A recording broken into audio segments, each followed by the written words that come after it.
everyone and welcome to the Geography Taster session. Today we're going to talk you through a few of the activities we do while looking at how the world works and the people in it.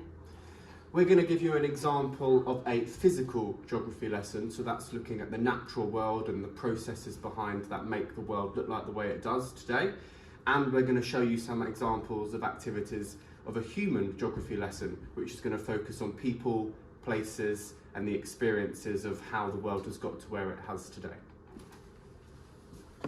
So here is a map of the Earth, and we can quite clearly see that it is divided into several different sections. Now these sections are called tectonic plates, and that's because when the Earth formed 4.6 billion years ago, the crust, which is the outer layer of the planet, did not solidify into just one section. Instead, it splintered off into several. And these tectonic plates are constantly moving.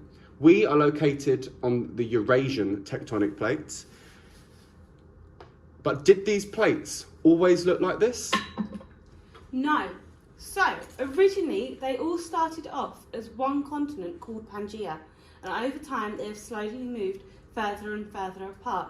That's why sometimes, if you look at a map, you can see South America and Africa almost line up like bits of a puzzle. Even now, Europe and America are moving away from each other at a rate of 2 centimetres per year. That's the same rate your fingernail grows at.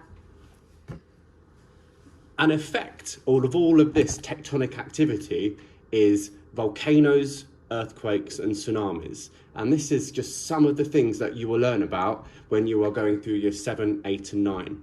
One of the activities that we always do is we make a model of a volcano. And this is a fantastic research project that allows students the chance to really visualise how volcanoes are formed and how they erupt. just makes a whole different fun. There we go! Perfect colour. Well done. Perfect. Oh, that's amazing. Good. This is going to go for like 20 minutes at this point, and we're just going to... Oh my god, it's like the perfect colour. Yeah. Well done, Arch. This very is cool. lovely. That's very... That's your pencil. Not your pen. No, stop. Oh. Ooh, bubbling. Don't make it stick. Is it yummy? Frankie. Another topic we study is population. This comes under human geography, which looks at people and places. We look at why there's so many people on the planet, why the population is increasing, how we can cope with too many people, and what will happen to the population levels in the future. Will they go up or down? One way we look at this is through the jelly baby game. Here is an example of the game in action. So we all start with different jelly babies, different colours representing our different population.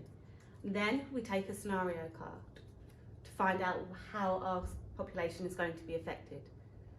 Your country is at war. The people in your country are suffering. Lose 2 adult males. Then the next player takes the card. Your country has good jobs available.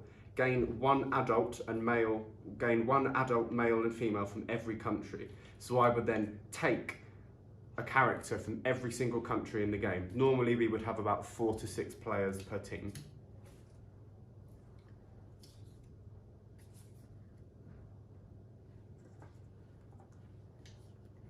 There is an increase in crime in your country. Lose 1 adult male.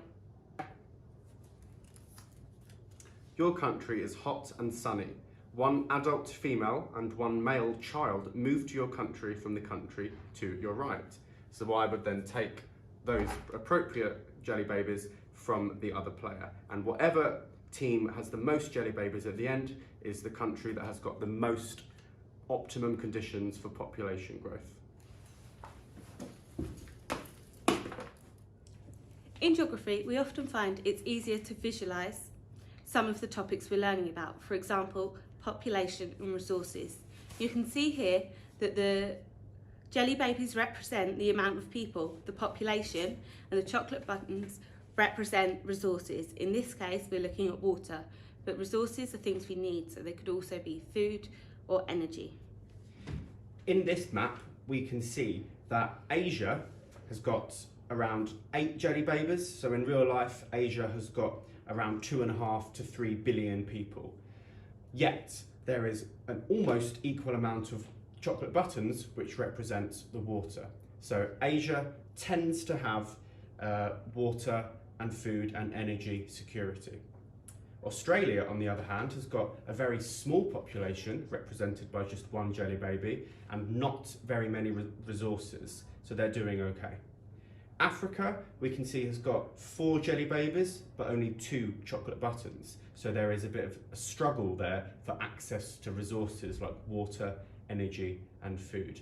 And we find that this way to represent things that is quite difficult to picture in our head is a really fantastic way to get students to try and learn how resources vary on a global scale.